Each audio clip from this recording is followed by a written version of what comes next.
I am Inga Spungen, the Executive Director of the Paterson Alliance.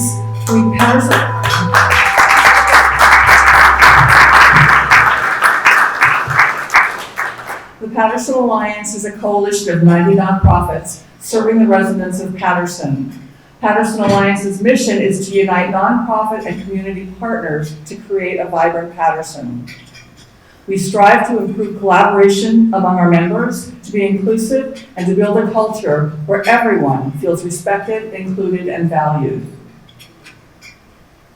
We're excited to be back together in person and in this beautiful room and with all of you here. It's so nice to be in person. And we are working together to look for opportunities to support the children and families of our great city. As our mayor likes to say, let's let the data drive our decisions. We hope that the data that we learned today about for our newest Paterson Kids Camp will guide us as we work to open new and exciting doors for our children. I want to give a special thanks to our Paterson Early Childhood Coalition, who have been working with ACNJ, Advocates for Children of New Jersey, so hard for the last several months to determine which data we should include, how best to frame the data, and in many cases, gathering the data that you find in the report. These folks have not only the knowledge from working at the grassroots level, but they have the experience to use this information to improve the lives of our children. So a great thank you to everyone who was on that group and everyone who worked with us to create this great program and the Kids Count.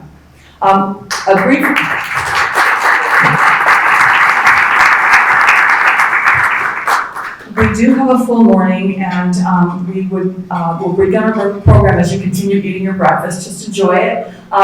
Briefly, as you see on the agenda, Alina Siddiqui of Advocates of Children in New Jersey will give an overview of the data that's found in the Paterson Kids Count.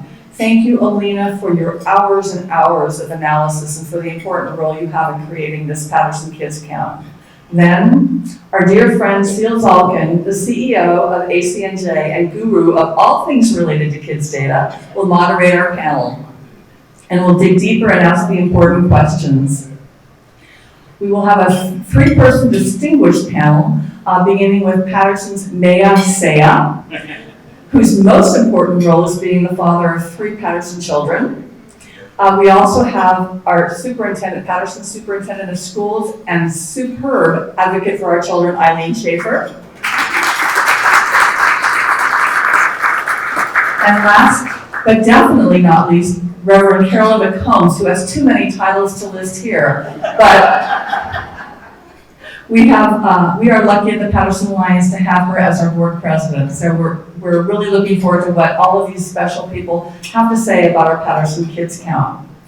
I hope today's data will inspire you to action. We have 40,000 children in Paterson who are counting on us to guide them to success. So let's begin our work.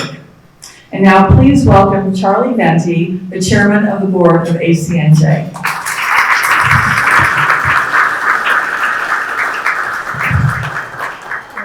Or you want to come around? Okay. I can put my notes down here. Thank you, Inga, and good morning, everyone.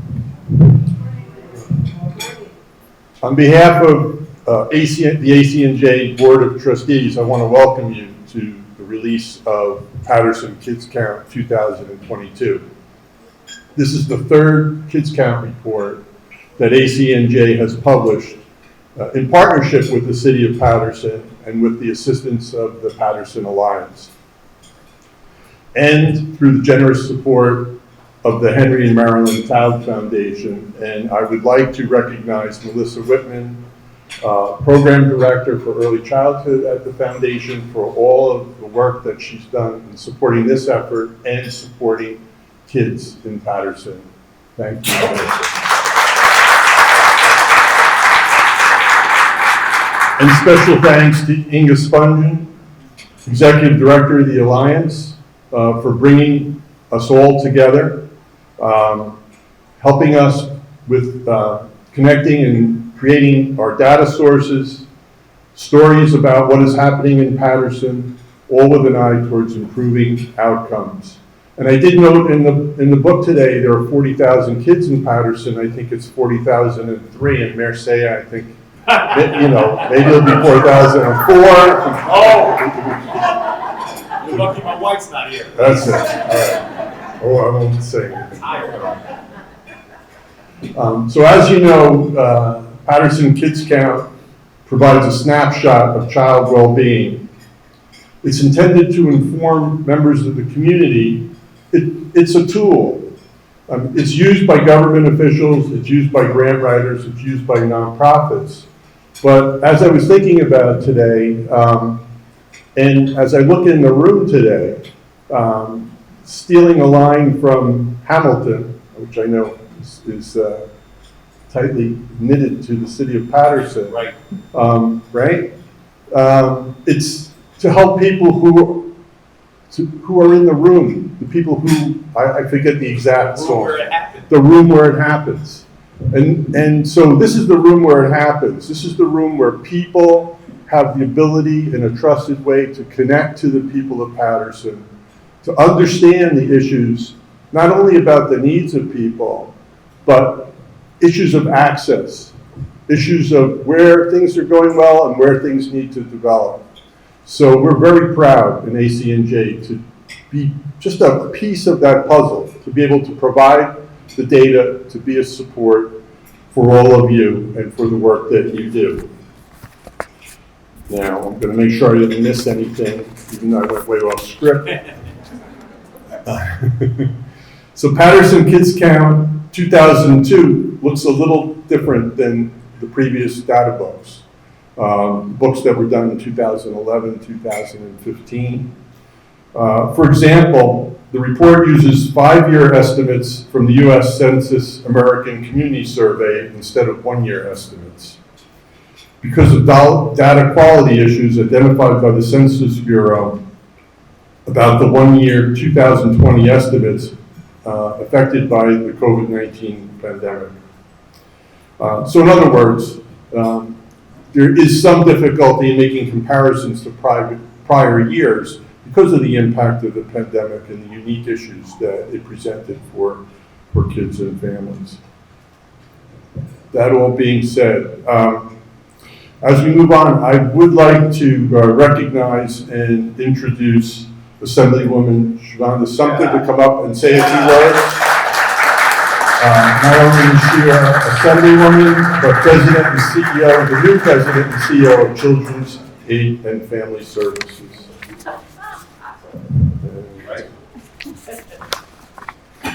Thank you. Good morning, everyone. The mayor has declined to have a 4th child because he claims he cannot afford to educate the child.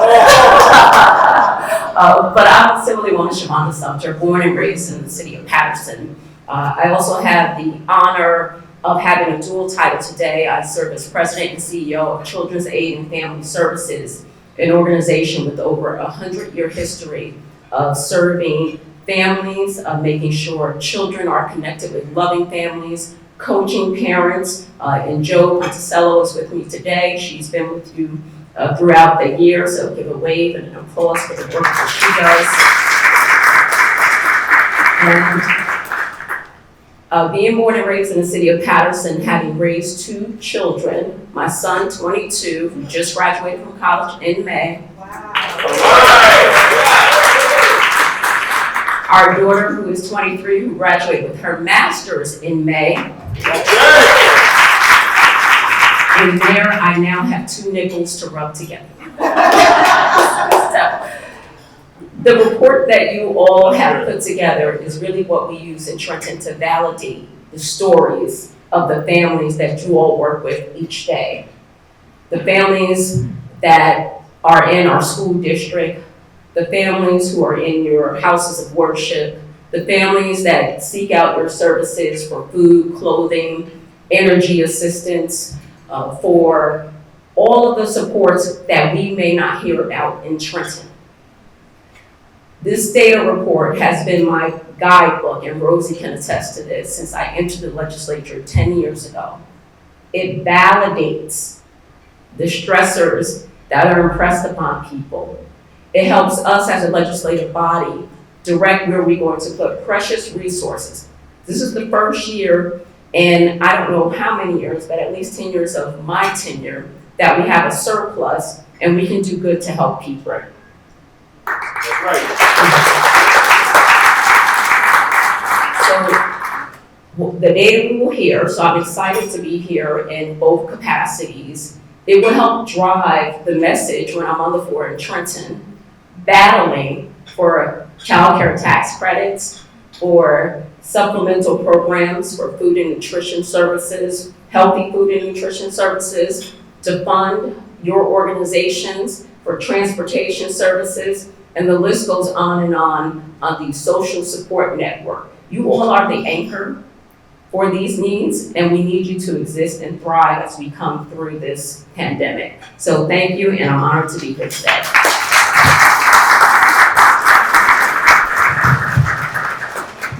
Thank you so much. I'm glad you could join us this morning. It's always a pleasure to have you and your energy in the room. Thank you.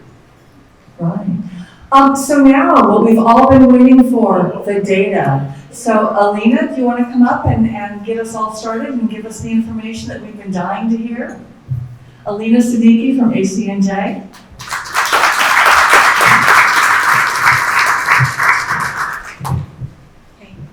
Hi, good morning, everyone. My name is Alina Siddiqui, and I'm the Kids Count Coordinator at Advocates for Children of New Jersey. So I'll be going over a lot of the data from the Paterson Kids Count 2022 report. And if you at any point have trouble seeing information from the slides, remember that this data is all in the book as well. So before we get into the data, we'd like to thank our funders, the Annie E. Casey Foundation, that supports our overall Kids Count projects, and the Henry and Marilyn Taub Foundation, which made the Paterson Kids Count 2022 report possible.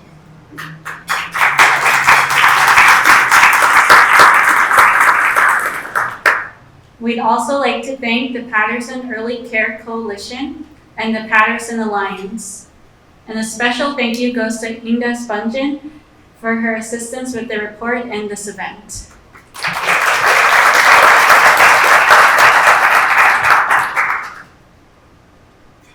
So while we have a wealth of data in the Paterson Kids Count book, we have even more data displayed on our website, acnj.org. In addition to this, the National Kids Count Data Center is an excellent resource for New Jersey data, as well as data for other states and the nation relating to children and families. So a reminder that our Kids Count data is from publicly available sources. We source information from federal, state, and local entities. Most are available on public-facing websites, and however, some are obtained through special request. We list all of our data sources at the end of each section of the report. So the COVID-19 pandemic has upended so many things over the last year, and data are among them. Most official sources of data do have some lag time, and this is because data takes time to collect, to verify, and to assess. Unfortunately, this means that we still do not have a complete picture of the true impact of the pandemic on child well-being. Data lag aside, there are some limitations to the data that are available that were specifically caused by the pandemic. Several indicators that many are used to seeing in our Kids Count data reports are notably absent this year. Some of these include school meals, chronic absenteeism, and standardized test scores. Chronic absenteeism and school meals data for 2020 are difficult to compare to prior data because of the ways instruction changed during the pandemic and state shutdown. Virtual instruction meant that school meals were distributed in unconventional ways, and even after in-person school resumed, school meals were still distributed differently than in the past due to expanded federal waivers.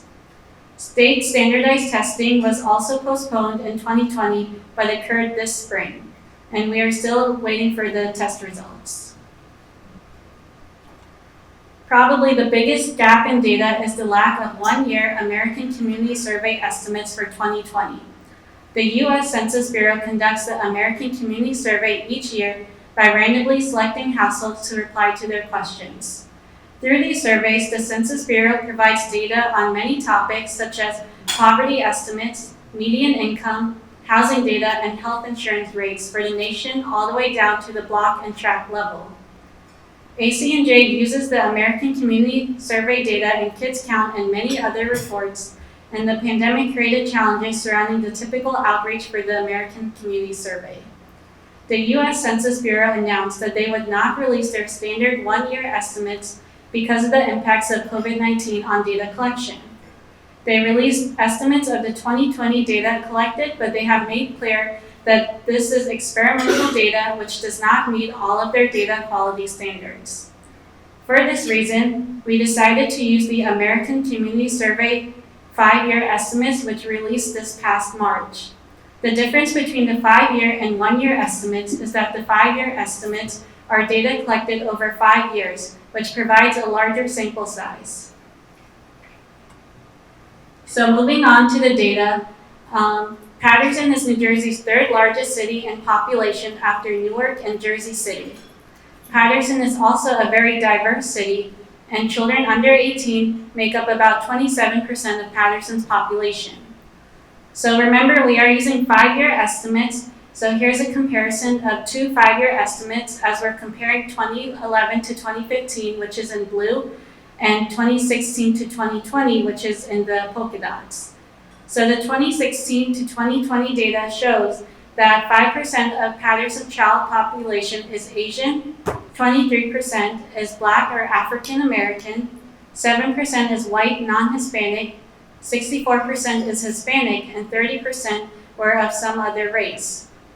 So looking at this chart, we see that the number of Asian, white, non-Hispanic, or Hispanic children are about the same from the previous years. We also see that the number of Black or African American children has decreased by 22%, while the number of children who are of some other race increased by 67%. So the American Community Survey is self-reported, so it is how people choose to identify themselves. On the American Community Survey, there are boxes to check for race, and another box is provided in case people filling out the survey find that they identify as a race other than the ones provided. Also, people who are ethnically Hispanic or Latino may choose other for this question because they do not identify with the races mentioned, and Hispanic is an ethnicity, not a race, according to the Census Bureau. Moving on to foreign-born children, the U.S. Census Bureau defines foreign-born as someone who is not a U.S. citizen at birth. Paterson's number of foreign-born children has been increasing faster than that of Passaic County and the state during the same time period. As we can see, Paterson has increased by 31%. Paterson's foreign-born children population also made up almost 50% of Passaic County's foreign-born children population for the 2011 to 2015 period, and 57% of Passaic County's foreign-born children population during the 2016 to 2020 period. Paterson's rich diversity in its population also means there's diversity in the languages spoken as well. The most recent data show that Paterson has 65% of its population over 5 speaking a language other than English in the home. Of those ages 5 to 17 who speak a language other than English at home, during the 2016 to 2020 period, it was found that 11.5% speak Spanish, 1.1% speak other Indo-European languages, and those who speak Asian and Pacific Islander languages or some other language than the ones mentioned above each make up less than 1%. In addition to this, while New Jersey has almost 7% of its total enrollment being English language learners, Paterson's English language learner enrollment is about 22% during the 2019 to 2020 and the 2020 to 21 school years. Described as a melting pot, the Paterson Public Schools website indicates that its students speak over 30 different languages. For multi-generational households, we see 2 trends that are consistent for all geographies. One being that the number of grandparents caring for their grandchildren has decreased across the board, as Paterson has decreased by 20%, Passaic County by 6%, and New Jersey by 12%. Then, looking at grandchildren under 18 living with a grandparent householder, we see that this has increased for all three geographies. Here we have median income for all three geographies. Keep in mind that 2020 is only 1 year out of the 2016 to 2020 data, and it may not be reflective of family situations coming out of the pandemic, and it will take some time for data to catch up to the conditions. We can see from this graph that the median income of families with children has increased across the board. Paterson's median income has increased by more than $11,000 or 36%. Passaic County has increased by more than $13,000 or 22%, while New Jersey has increased by more than $18,000 or 20%.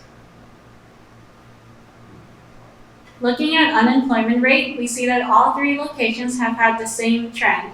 So from 2017 to 2019, we see that there was a gradual decrease in the unemployment rate. Then in 2020, we see that there was a spike in unemployment rate followed by a decrease in 2021. The spike in 2020 is most likely due to the COVID-19 shutdown, and then in the following year, the decrease is most likely because people were able to go out to work again. Here we're looking at the data for the New Jersey Earned Income Tax Credit. The New Jersey State and federal earned income tax credits reward work, increasing take-home pay for families by lowering the amount of taxes owed, and in some cases provide a refund. There's no increase in the number of people using the state tax credits. In fact, we see that there is a slight increase in the number of people who filed for the New Jersey EITC. When you read the report, you will see that there is a similar trend for the federal earned income tax credits. And what this means is that perhaps more outreach is needed to let people know about the benefits of these tax credits. This slide shows the number of children receiving Supplemental Nutrition Assistance Program, or SNAP. So first, looking at the 5-year change, we see that Paterson and Passaic County have both decreased by 6%, while New Jersey increased by 5%. Then when we look at the percent change from 2020 to 2021, we see that the number of children receiving New Jersey SNAP in Paterson increased by 25%, and the children in Passaic County increased by 7%, and New Jersey increased by 21%. The Supplemental Nutrition Program for Women, Infants, and Children provides supplemental nutritious food to pregnant, breastfeeding, and postpartum women, infants, and children up to the ages of 5. WIC is available to New Jersey households with incomes up to 185% of the federal poverty guidelines, or roughly $49,000 for a family of 4 in 2021. This chart is showing a comparison of Paterson WIC enrollment versus participation. The reason we emphasize participation versus enrollment is that not everyone enrolled in WIC is actively participating. So looking at the data from 2017 to 2021, we see that the number enrolled in WIC increased by 3%, while there is no change in the number participating. Then when we look at the change from 2020 to 2021, we see that the number enrolled increased by 7%, while the number participating increased by 17%. We also see for the percent participating in 2021, 91% of those enrolled were actively participating in WIC, which is an increase from the previous year as only 83% were participating. Food insecurity has been an issue in New Jersey for some time, and defined by the USDA, food insecurity is a lack of consistent access to enough food for an active, healthy life, and the COVID-19 pandemic has only exacerbated this issue. We've seen in previous slides how there has been increased participation in both SNAP and WIC due to this. Fortunately, there are organizations which help to alleviate this issue in Paterson. The Community Food Bank of New Jersey has served 32 partners since 2017, which in Paterson, which includes 40 partner programs such as food pantries, soup kitchens, and shelters. Nonprofits were also among the many groups to help families through the pandemic, such as QMAC, which is the largest anti-hunger organization in North Jersey. The numbers in this slide are for all of Passaic County, but the majority of the population served by QMAC is from Paterson. So looking at this chart, we see adults are represented by blue, orange is by, children is by orange, and gray is for seniors. So we see from 2017 to 2019 that the numbers were fairly consistent, and then we see a spike in 2020. After this, we see that the numbers go back to the pre-pandemic number of people served. Along with helping to provide food to families, QMAC also has a benefits enrollment center, which helps people to apply for programs like SNAP and the Low Income Home Energy Assistance Program, or LAHI, and other resources that will help to supplement their income. In 2022, QMAC hopes to serve about 3,000 people monthly. The number of children under the supervision of the Division of Child Protection and Permanency, both in-home and those living in foster care, has been steadily decreasing across the state over the years. In Paterson and Passaic County, we see the numbers fluctuate from year to year. Then there's a more significant decrease in all three geographies between 2019 and 2020. Then we see a slight increase in 2020 again. But overall, the data show a decrease from 2017.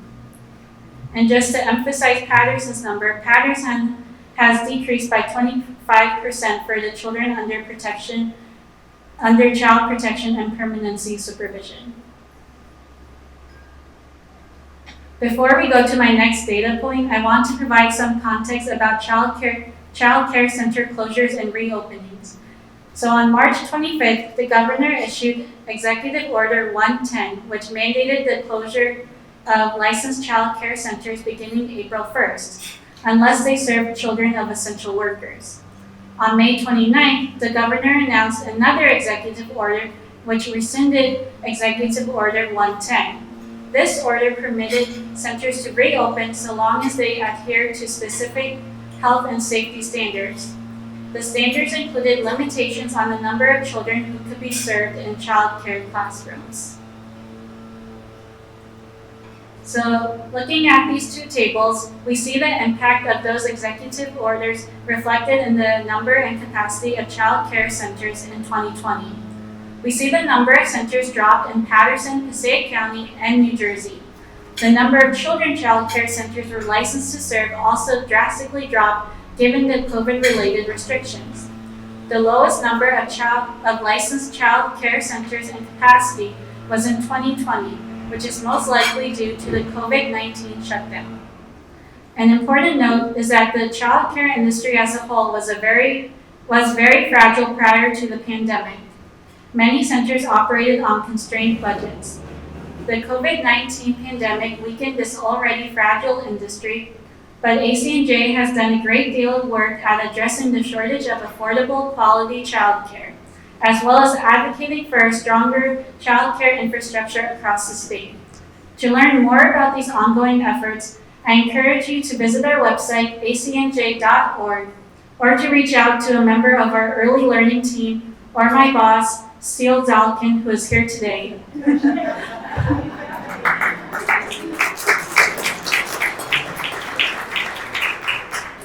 You should also sign up for the Reimagine Childcare campaign. Here we're looking at registered family child care providers. So first looking at the percent change from 2017 to 2021, we see that while Passaic County and New Jersey both experienced a decrease in the number of registered family child care providers, Paterson had a 111% increase from 2017. Also, when we look at this data year by year, we see that New Jersey was gradually decreasing over the years, while Passaic County's numbers were fluctuating. Then when we look at Paterson, Paterson was consistently increasing each year. And now when we look at 2021, Paterson's, the percentage of registered family child care providers in Passaic County, 70% of that is provided by Paterson. And for New Jersey, 14% of registered family child care providers is from Paterson. Now moving on to child health. This graph shows births by trimester in which mothers begin receiving prenatal care, which is called prenatal care onset.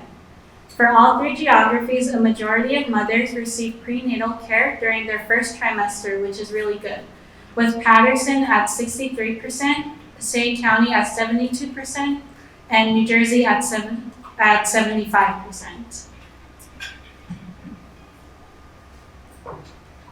The Partnership of Maternal and Child Health of Northern New Jersey has recently started its training program for doulas, and it is expected for these new doulas to be certified by December. The first class consists of a diverse group of 13 women from the Paterson community who speak many languages such as Spanish, Arabic, Bengali, and French Creole.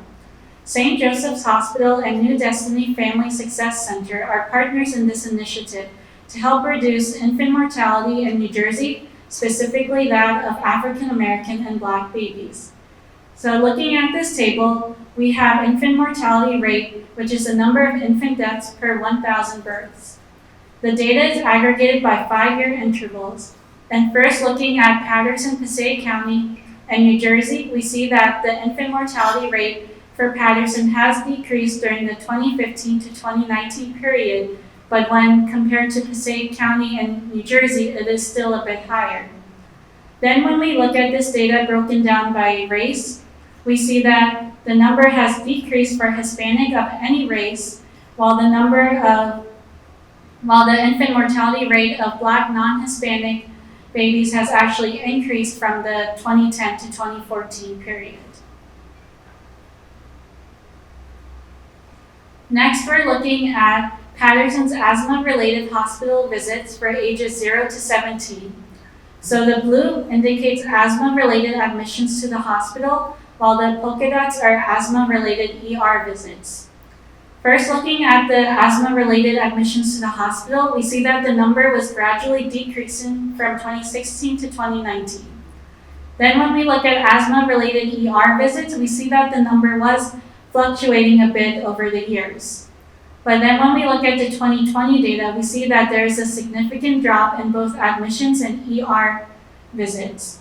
This resulted in a 79% 5-year decrease for asthma admissions to the hospital and a 67% decrease for asthma-related emergency room visits. We don't know for sure what caused this decline, as it could have been because parents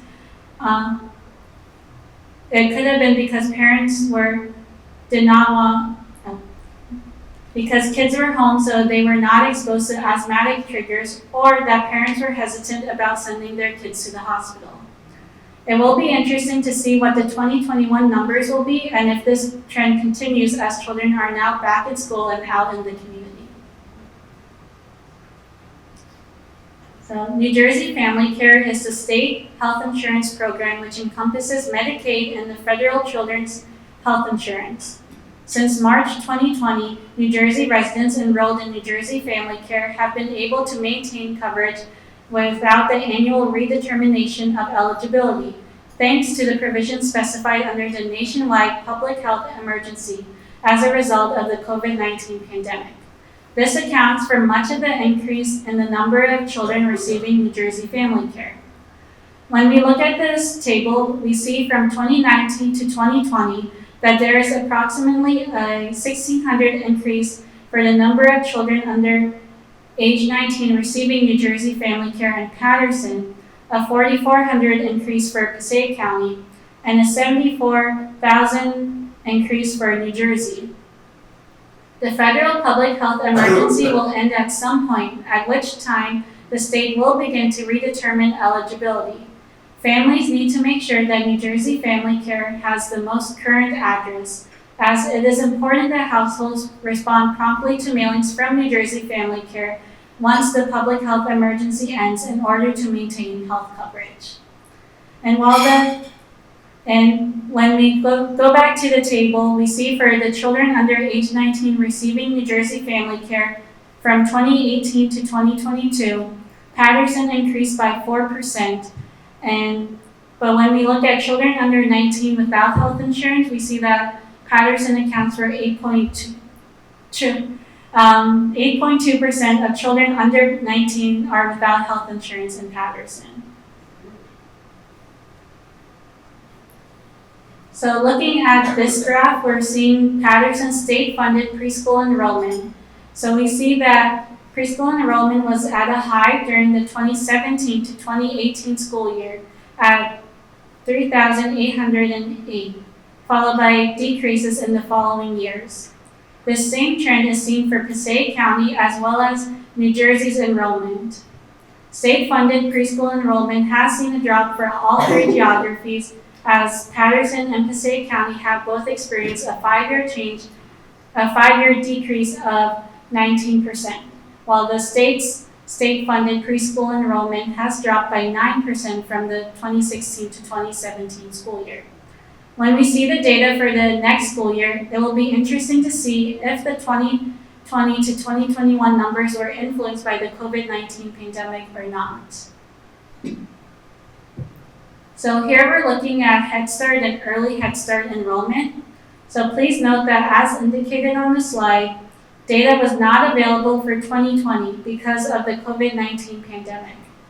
But when we look at the 2016 to 2021 percent change, we see that the number of children enrolled in early Head Start increased by 4%, while the number of children enrolled in Head Start decreased by 43%. When we look at the percent change from 2019 to 2021, the number of children enrolled in early Head Start had decreased by 17%, and the number of children enrolled in Head Start had decreased by 37%. The increase for number of children enrolled in early Head Start may be because the number does fluctuate a bit, and it tends to be a lower number of children enrolled in early Head Start when compared to Head Start. So, full-service community schools in Paterson. If you don't know what a full-service community school is, they're schools that integrate social and health services, extended learning opportunities, family and community engagement, and collaborative leadership. The first full-service community school in Paterson was opened in 2010 with a grant from the New Jersey Department of Education to address the whole child and to remove barriers that could hinder success. Currently, Paterson has 8 full-service community schools, with 2 more being added by this summer. As in our report, the full-service community schools are currently serving 3,729 students and 2,259 families. And they also, as you can see, they also provide a variety of different programs. Now looking at graduation rates, during the 2020 to 2021 school year, the graduation rate for Paterson's public schools was 79%, while New Jersey's was 90%. But when we look at this graph on the left, we see that Paterson's graduation rates by high school, that half of the high schools in Paterson do exceed the graduation rate of the state. Next, looking at births to teens ages 15 to 19, we've seen that there is a drop for all 3 geographies, but perhaps the largest percent change was experienced by Paterson at a 22% decrease from 2016. The number of births has been steadily decreasing over the years for these 3 geographies. Next, looking at Paterson admissions to detention by gender and race. First, for total admissions, we see that the total admissions have decreased by 57% from 2016 And then when we break this data down further, we see that the trend continues as there's been a decrease regardless of race or gender. And that's it. Any questions?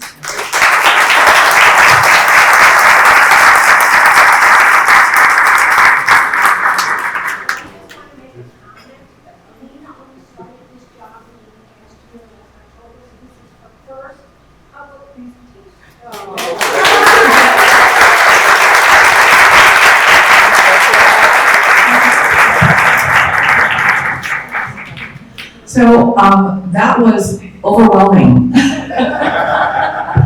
We have a lot of work to do, and we thank Alina and the team and everybody else for putting all this information together. And now we'd like to bring our panel up. Seal Vulcan, our moderator, Maya Saya, Carolyn McCombs, and Superintendent Schaefer. Can we come up, please?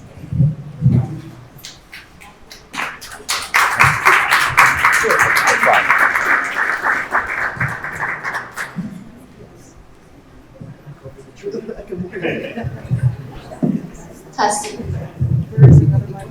Oh, great.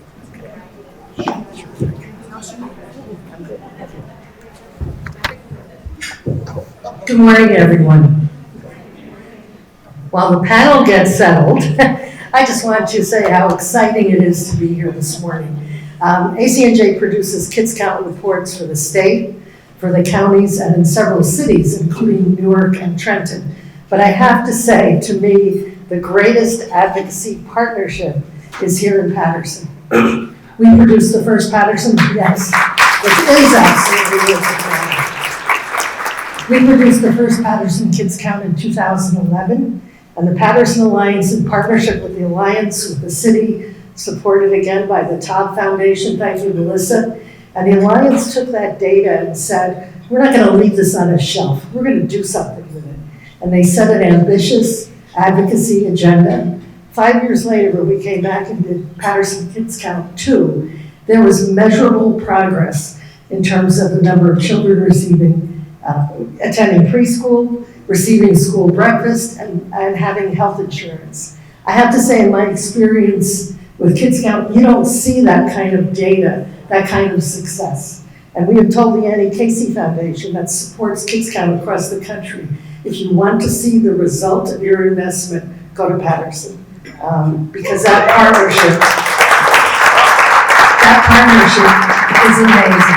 So it's more than just putting the data out, a lot of data for you to digest. It's what you're going to do with it. And looking around this room, I know that you all have plans. And I also have to say, Mayor, it's a delight to work with you, because Paterson was the city that stepped up for Census 2020. Thank you.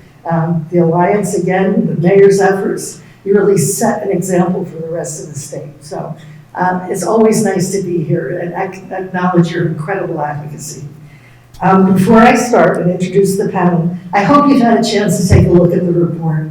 These are the most amazing pictures. And that's the other thing that was different about Paterson. When we did our first Paterson Kids Count, the Alliance helped us find someone, a project, I think it was at one of the high schools, where students were taking pictures. They were doing photography, and we included the student pictures in the report. That's the first time we had actual pictures from the city that we were presenting the data on. That's been our commitment ever since. And in this report, I really want to thank the New Destiny Family Success Center and Oasis, a haven for women and children, for providing many of the photographs in this book. They are, take a look, they are amazing. Okay, so we have a great panel with us this morning. We have Mayor Andre Saya. We have Eileen Schaefer, who's the Paterson Superintendent of Schools, and Reverend Carolyn McCombs, who is president of the board of the Paterson Alliance and the executive director of New Destiny Family Success Center. We've asked them to share some of their thoughts with you about the data, and I have a few questions to get the conversation started. So let me just start with, was there anything in the presentation in the report that surprised you? And if so, why? Mayor, we can start with you. Good morning, Paterson. Good morning, Paterson Alliance. Thank you for this opportunity. I want to address some comments that were made earlier by Charlie and the Assemblywoman Shavonda Sumter relative to reproduction. Texted my wife, I said, how about a fourth child? She said, come home early tonight. No, she did not. We're officially retired. What this data does drives all of us to do what we do as far as our mission is concerned. And Cecilia, you referenced the census. That's why that's so important, because for so many years, we were chronically undercounted. And how often do you get a chance to get a complete and accurate count of the census? Every 10 years. So we couldn't afford to wait. Time was of the essence. And so we still feel, even though the 2020 census yielded 159,732 people in Paterson, now we are New Jersey's newest first-class city. But I still feel, and I believe the Assemblywoman will agree, that we're still undercounted. There's got to be almost 180,000 people in Paterson. And why is that so important? Because of resources. Rosie Grant and the PEF, you know we need more schools. We need to address overcrowding conditions in Paterson. We haven't had a new school facility in quite some time, and I'm sure the superintendent knows I'm preaching to the choir here. So that's one of the reasons why you have to capture accurate data, because it'll help with federal, state resources. And as far as the presentation is concerned, this is something I want to give one of the panelists a lot of credit for, Pastor Carolyn McCombs, the need for doulas in this city as far as prenatal care is concerned, because we do want healthy mothers and we want healthy babies, because it makes for a healthy society. So that's a salient aspect that stood out for me in the presentation. But you did very well for your first time. Don't think about moving to Paterson and running for mayor against me, okay? You'll win in a landslide. Thank you, Mayor. So two things really stood out for me. One was the number of children coming to Paterson speaking another language other than English. And I'm happy to say that the district has been given an award for our bilingual program. But I want to just tell you a quick story about one of our seniors, Juan Mororo. He came to Paterson when he was 11 years old, did not speak English at all. He went through our bilingual program, and he went to our International Baccalaureate High School, and in September, he will be attending Johns Hopkins. Wow. So we asked Juan to go to some of our elementary schools and talk to the children that are coming who are not speaking English, because they need to know that, you know, you can have a dream, and that dream for him is coming true in September. So we're very proud of him and our teachers and all of our staff for helping our children who are coming that are not speaking English, but are speaking many different languages and coming to Paterson. The other point that really stood out for me was the number of children who go hungry. We knew prior to the pandemic that for some of our children, the meals they get from us, and they get two, and if we have after school programs or evening programs, we also have a dinner program. So we knew that for some of them, the meals they were getting from us was the only meal that they might get on any given day. And different things happen on the weekends. And so as soon as the pandemic struck, we knew we were going to be out for more than a couple of weeks. We opened up 12 meal sites throughout the district at different schools. I have some folks with me. I have our Director of Early Childhood, Stephanie Wright, Cheryl Coy, our Assistant Superintendent for Special Education, and Joanna Tempese, Assistant Superintendent for Curriculum and Instruction. All of them, myself, there was no one who was left unasked to volunteer to give out meals. And during the pandemic, we gave out 3 million meals. Wow. So, and we were not concerned about you proving how many children you had, but you could tell how grateful some of these mothers were to be able to come and take those meals home. And it got to the point where we were then able to give them out for the weekends as well. because people right now have combating priorities. And those priorities are, do I pay the rent? Do I put food on the table? And now we're starting something new, or do we buy hygiene products?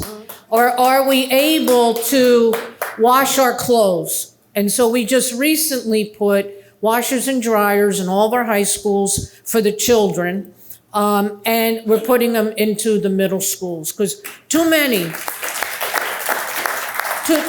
of our children were not coming to school because their uniform was not clean.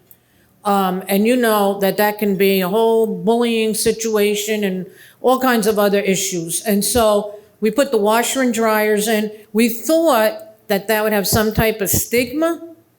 The place to hang out now is the washer and dryer room. All right? There's music, there's computers, so that's the place to go, and that worked out great. And what we're gonna roll out next month with all of our pastors is hygiene closets, because we all know hair products, hygiene products are very expensive.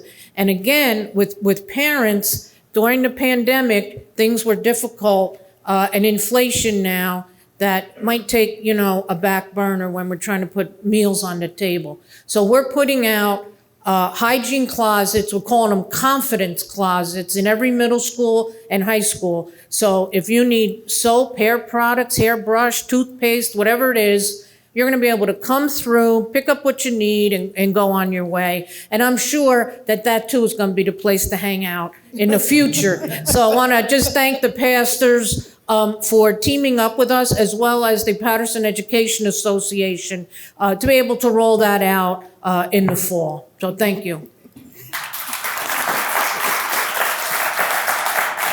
Thank you.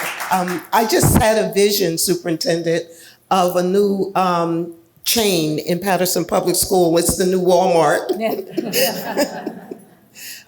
But thank you also to ACNJ, Cecilia, and Elena. Great presentation. That was a ton of data, but thank you for all your hard work. And I also wanted to say there were two things that I saw in the data that were surprising. One was the decrease in teen births. In other words, less teens are now giving birth to babies, which I think is phenomenal. And I think that speaks well of the future for families when moms are more prepared to be moms at the right time. And the other data point that I saw was the increase in children being born to foreign-born parents. In other words, from the standpoint of what we do as a family support organization, it's important to support parents who are newcomers to this country who may not understand how to navigate the network of social services and supports, and particularly when they have school-age children. So that was a really good point to be aware of. And in the work we do, we encounter many times over parents who are seeking us out, may not have the ability to speak the English language, but they have places they can come where they trust that people are going to help guide them. So that was important to see. And also, I just wanted to add a little anecdotal story. Yesterday, I had the privilege, it was pretty, it wasn't planned. I had lunch with 3 honor students from Eastside High School.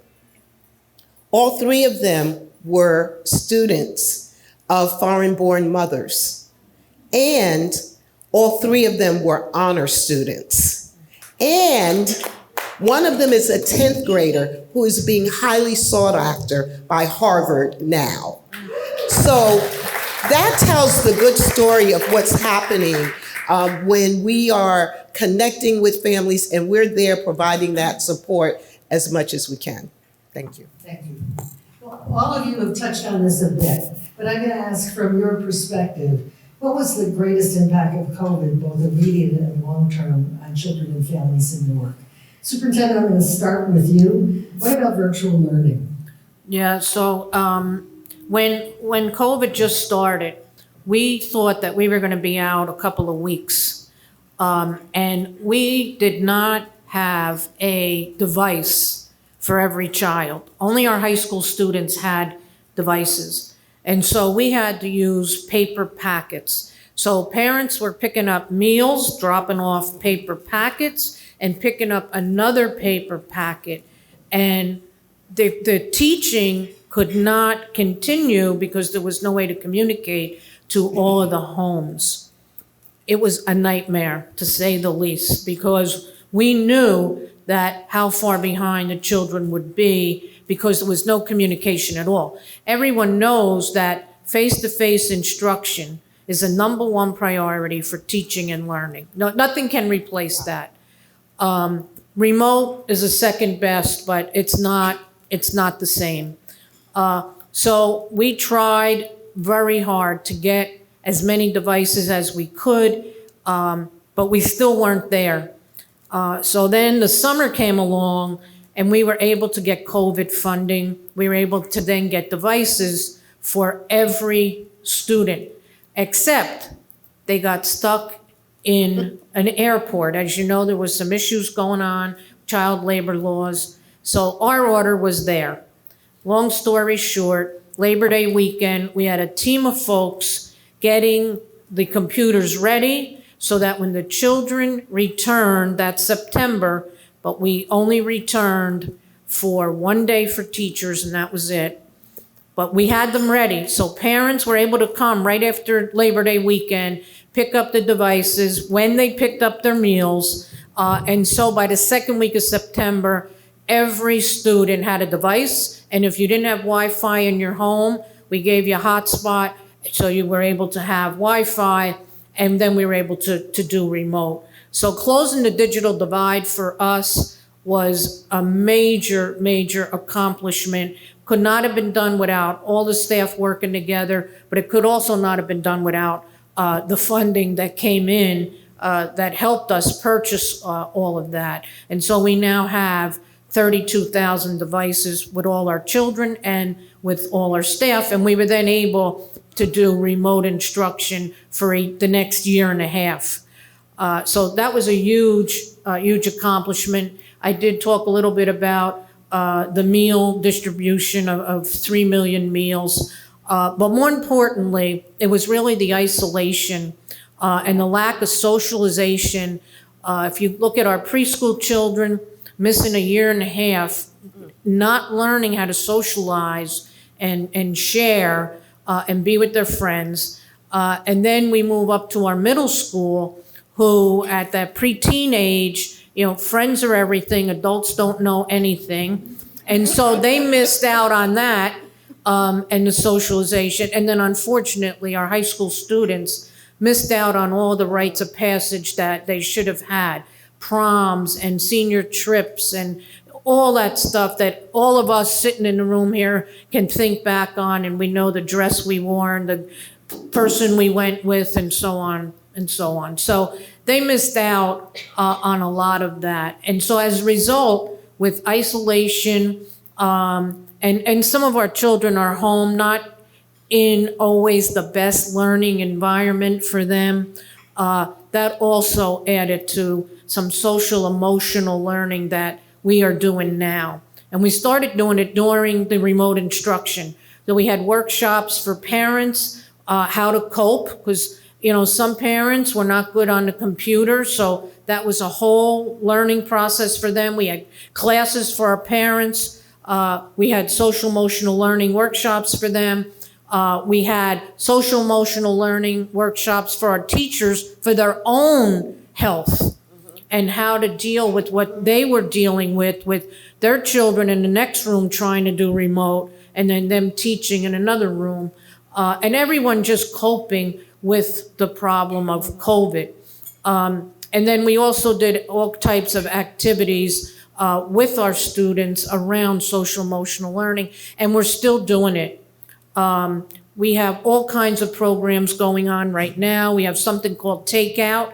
Every Friday, we put out activities from the central office to all of our teachers that they can use, so they don't have to go find them. We give them all of that. We continued with workshops for our principals because we know social emotional learning right now is key It's for everyone. Everyone needs to take care of themselves. COVID isn't gone, and right now it's a little bit of a roller coaster. It's good now, and then, probably when we come back in September, it'll be up a little bit, and then, of course, the holidays. So, it's the new normal that everyone says we have to get used to, but it's not easy getting used to when you have 25 young children sitting in front of you, and you have your own children at home you're worrying about. So social emotional learning is really key. We spend a lot of resources and a lot of time, and we're continuing that as we move forward, even into the next school year. Thank you. Reverend McCombs, I'm going to ask you, how do you think programs and community organizations adjusted during the pandemic? Wow, it has been significant. I'm glad to have two of our team members here today, Annie Alonso and Kashika Phillips. And we can, yes, please, because thank you.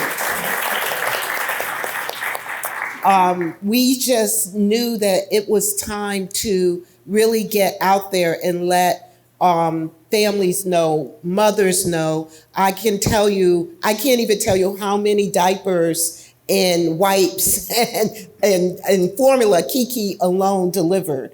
And many of our moms were homebound. They couldn't make it to their appointments. They weren't sure how they were going to birth, what was the experience going to be like. So in many respects, we were in the mode of doing wellness calls. We did that for months, and we just call people up and say, how you doing? Do you need anything? Connecting people with resources, getting to some of our seniors who are homebound. And then in terms of working with many of our students, we just totally reinvented ourselves. From a virtual standpoint, my favorite thing that we did, well, there were two, art therapy. And I really have to thank the Taub Foundation, because I came to them and I said, I could see an opportunity where if we could give parents and their children an outlet to express what they're feeling through art in any form, we think it would be a huge release. It was the biggest success, I would say, in terms of what we were able to bring to the community. Miss Jenny is here. She's been one of our instructors in the community, teaching people how to use their creative arts to express what they're feeling on the inside. But I would say reinventing ourselves and connecting with the students in a virtual after-school enrichment, that was fun. Our favorite was a ukulele concert. So thank you to Paterson Music Project for helping us figure out how to get this done, and we're still learning as we go. Well, Mayor, to say, thank you. Mayor, to say that you're a hands-on mayor would be an understatement as you're out in the community. What do you see? What changed for you during the pandemic? Two items that really stand out from the rest. One, during the peak of the pandemic, we are the country's second most densely populated city of any city with 100,000 or more residents.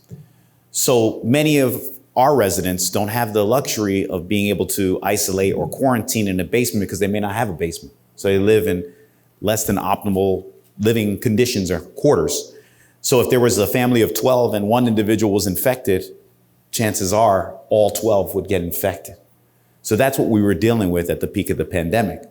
Now, even prior to the pandemic, there is financial instability that exists in Paterson. So we had to address the finances because, quite frankly, we're talking about every kid counting, but we also need strong and stable families as well.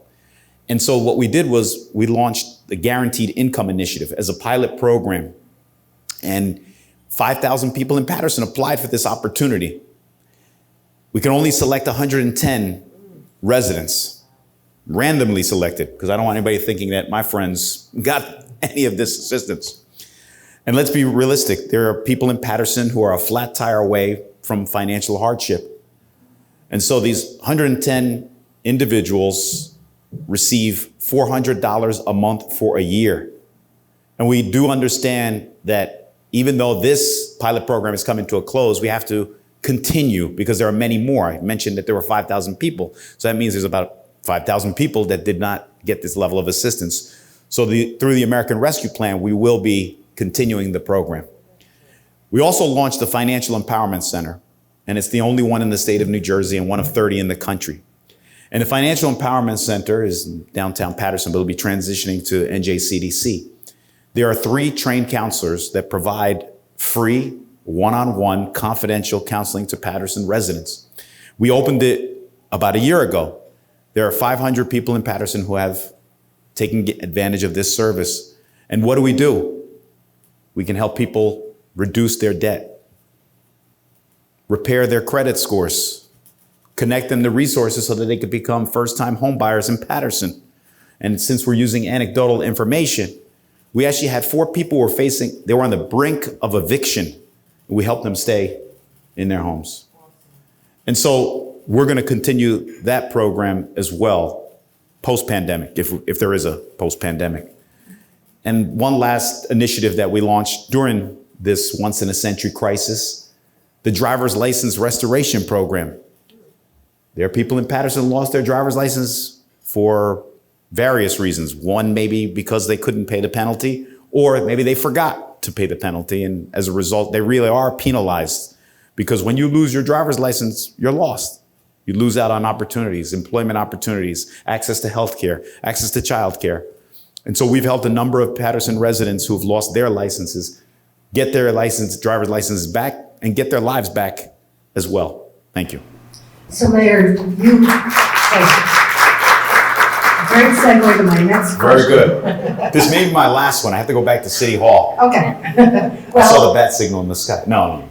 You've all talked about the impact of the pandemic, which you did some extraordinary measures to support children and families. Is there any lesson learned, and again, Mayor, I talked already about it, any lesson learned that suggests something you're going to continue that you hadn't done before? Well, positive outcome. Sure. We're definitely going to continue what I mentioned as far as the Financial Empowerment Center, the Guaranteed Income Initiative. We're also going to promote and continue the driver's license restoration program.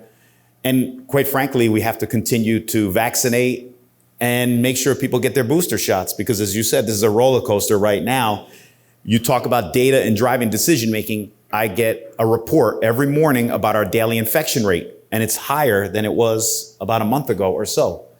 And so that'll help drive more decisions that we have to make. Decisions like children going back to school in the fall, because we want to make sure, and this is the big push that's coming from us in the city, we're going to make sure that those who are eligible, especially the younger ones, go get vaccinated, because we don't want to have any issues when they return to school. We want to make sure that they're safe in those classrooms. So that's something we want to continue to promote, because like I stated before, we're not post-pandemic. It's not over. I know a number of people right now who have tested positive for COVID-19. I didn't come into contact with them. Don't worry about that. But I've been texting them, and they're going to get better. But if we want to make sure we get back to school in September, all those that are eligible, we're going to make sure they get vaccinated. Superintendent, you talked a little bit. Again, lesson learned that you're going to continue. So for us, a couple lessons that we learned. One is, and we knew this, and that is partnerships.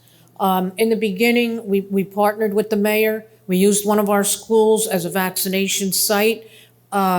We just finished up last week with the New Jersey Department of Health offering 12 sites in the city for vaccinations for our students that are 5 and older. So we continue to partner. We partnered with St. Joe's. They also used one of our sites. So partnerships is certainly important. We also put about $20 million worth of equipment in our schools to increase the air quality, because some of our schools, 18 of them, are over 100 years old. Many of them don't have air conditioning, and so we wanted to make sure that the air quality was good. And so we now have air purifiers, air blasters in every single classroom and office in our schools and in our office building. So we're going to continue to be using that. But more importantly, it's really about the infrastructure to hold all the technology that we now have in the classroom, whether it's the electronic lithium boards or whether it's student devices. So those are some of the lessons we learned. Thank you. Thank you. Similarly to what Superintendent just said, technology is going to be key as we move forward. And looking at how we keep connection with families and youth using various forms of apps and platforms, we're starting to get smarter about how to do that. And making sure everyone has access to technology. Because in this day and age, if you don't, you're going to miss out on critical information. So that's a lesson that's learned that will never go away. The other lesson that is a little bit disturbing to me is one of the stats that you shared, Elena, which is that 8% of our youth are not covered by insurance. And we have encountered some issues. Some of our youth have suicidal ideations. There are many things happening in their homes, and it's very difficult to find the mental health support when they don't have insurance. So I'm just saying, if we can collectively begin to think about how we address that, that's something that I'm very concerned about as we move forward. Thank you. The mayor unfortunately had to leave. He had a conflict. And I'm going to ask Mary if she would help me with time, because for whatever reason my watch died. So if you can give me the 5-minute warning, right? That'd be great. Thank you. Thank you. You know, it's interesting to me when I read the Kid Count report, and thank you, Alina, for your presentation. There were some positive things that happened despite the pandemic. What do you attribute that to? Any thoughts? Yes, one in particular is the decrease in teen pregnancy. And I think it's twofold. One is it's about the education that's happening in our classroom, in our health classes around teen pregnancy, STDs, and marriage and things like that, and relationships. But the other is we now have, prior to the pandemic, more students going to college than ever before, either a 2 or 4-year college. We also have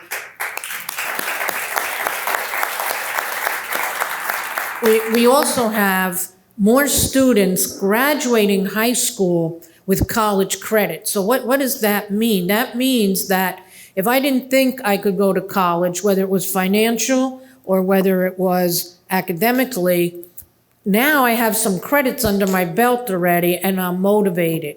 And so we have more students taking dual enrollment. We just entered into a partnership with Passaic County Community College called High Tech Classrooms, where the technology in the classroom, the professors at the college are going to teach a dual enrollment course, a college level course, to our high school students, anyone who wants it, and our teacher will be in the room to monitor. So you don't even have to go down to the college. You can do it right from any of your high schools. So we're going to see a continued increase in dual enrollment. So I think, and we're also helping our students. We partnered with United Way to fill out the financial aid, because that's always difficult for our parents. If you know anything about it, it's a big booklet, a lot of information, can be frustrating at times. And so we have sessions where our counselors are there, they help the parents fill it out. So it's more scholarship money, financial aid money coming in. It's dual enrollment, but now it's like, wow, I can do this. I can really go to college. I can get college credit. And maybe I already earned 12, 15, 18 college credits in high school, and now I can move on. The other program we have is P-Tech. It's at Panther Academy, across the street from Passaic County Community College. Those students who go to P-Tech and Panther Academy are going to be able to get an associate's degree while they are going to high school. And they have 6 years to do that, no charge at all to their parents. So I think with all of those options for our students that they didn't see before, and the possibility of being able to do this, because we all know going to college at first could be a little scary, that am I going to be able to do this? And then again, the financial piece. But now when you take care of all that and you show the students that you can earn college credit, now they have a little more confidence and they want to go to college. It'd be very difficult to go to college if you were a pregnant teen. So I think that all helps in steering our students in the right direction. And again, it's all these, everything I mentioned is a partnership. It's nothing that we can do by ourselves. It's partnerships with the community college. It's partnerships with different groups in the community. I know Paterson Education Fund is here. We have a wonderful partnership with them. Boys and Girls Club, we have a great partnership with them. So it's about partnerships and working together. Thank you. I would also echo what I've heard a superintendent just say, and congratulations on the 8 high schools that had a higher graduation rate than the state of New Jersey. I feel it's so important to celebrate the success, and that to me means the tide is rising. And the day is coming where every high school will have a higher graduation rate than the state of New Jersey in Paterson. And I have to say the other really high point for me is the doula program that has just been launched. It is revolutionary that we're recognizing that parents need someone to walk alongside them in this process of giving birth. And for Paterson to step forward with St. Joe's and with the leadership of Partnership for Maternal Child Health and say, we're gonna partner and we're going to cultivate this new doula support is huge. And I believe Paterson is the only, it might be one of 2 in the state that has a doula initiative, which, by the way, Medicaid funds the support that the doula provides. So that's huge. So we're growing a whole new industry of women and others who can come alongside and be a support to those who are giving birth. And when I tell you the energy and the enthusiasm of this first team of doulas, all I can say is watch out. They are on a mission to change the world. So I'm excited about that. And I want to say thanks to Assemblywoman Sumter and the legislature for, I think it was 3 years ago, extending Medicaid coverage to doulas. Not waiting for the programs to start, but anticipating when they get started. So well done. So I'm sure we're at the end. I just want to close with one quick question, where we started. I'm just going to ask each of you, thinking about the impact that Paterson Kids Camp has had in the past in terms of setting an advocacy agenda, can you tell me one thing that you would identify as an action step for the future coming out of the report? I certainly want to comment about that. We saw a decrease of over 1,000 preschool children not re-enrolled after the pandemic. And so that's going to have a lasting effect. If you take all those children 2 years from now and they show up at kindergarten without any preschool, and then they keep going, you're going to see a deficit for sure. The preschool, pre-K 3 and 4 does wonders for our children coming into kindergarten. And those that come from our preschool centers or from our own preschool come in around the same capability. And now, if you don't have that foundation, that's certainly going to be a problem, and put children, behind the 8 ball just starting off. But I think, as we look at the data and as we looked at it the last time and put some things in place, we need to continue them. Sometimes, we take initiatives and we have all kinds of activities and strategies, and so we see we're going in the right direction and we have so much to do, we move on to something else. We can't. We need to continue. I think, like Reverend McComb said, I want to see every high school graduation rate above 90%, so we still have some work to do there. We want to see all of our bilingual children being successful and more of our children going to college and taking advanced placement courses and taking dual enrollment as well. And at the same time, we have a new program called the TIES program under Assistant Superintendent Coy, a transition program for our special needs children. So special needs children can go to school until they're 21. But what happens when they finish high school? Their parents want them to stay in school. We need to be able to teach them how to be independent.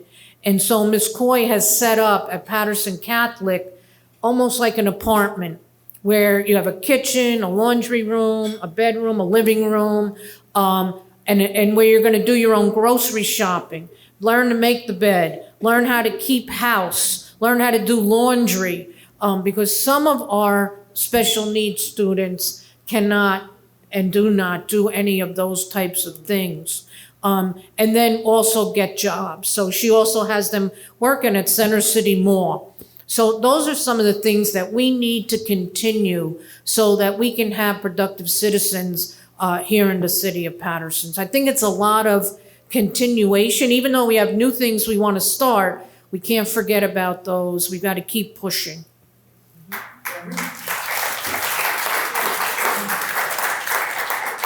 I also see the economic pressures that many of our families are under is going to probably continue to escalate.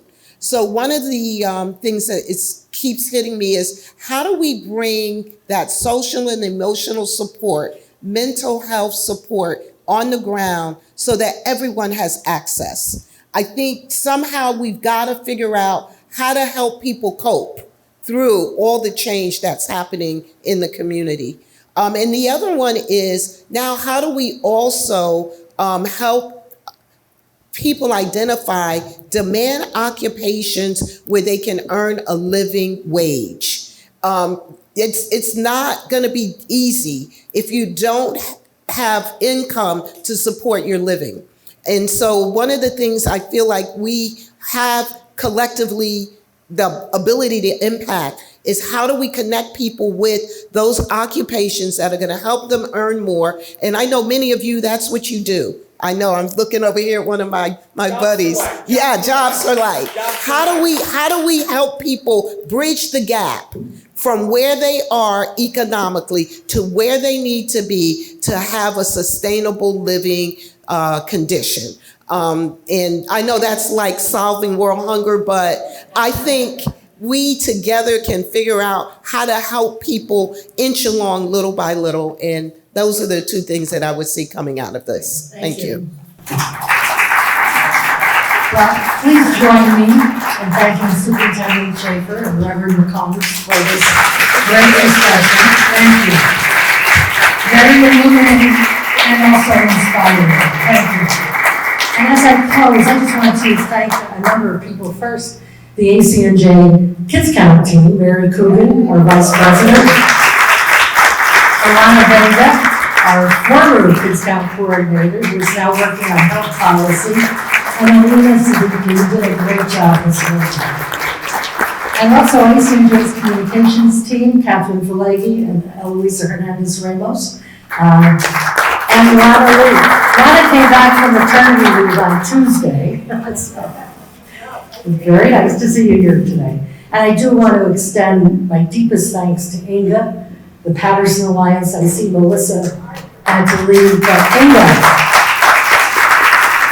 I met Inga, I don't know how many years ago, when you called us up and said, you know, I'm a supporter of ACNJ and I'd like to volunteer. And we thought, wow, what will we do with her? And you have become such an important part of our advocacy. It was wonderful when you headed the Alliance after Irene Sterling's incredible leadership. And I think this has been just an amazing partnership. So thank you to you, and thank you to all of you in this room who certainly have contributed not only to surviving the pandemic, but to advancing the lives of children and families here in Paterson. So thank you.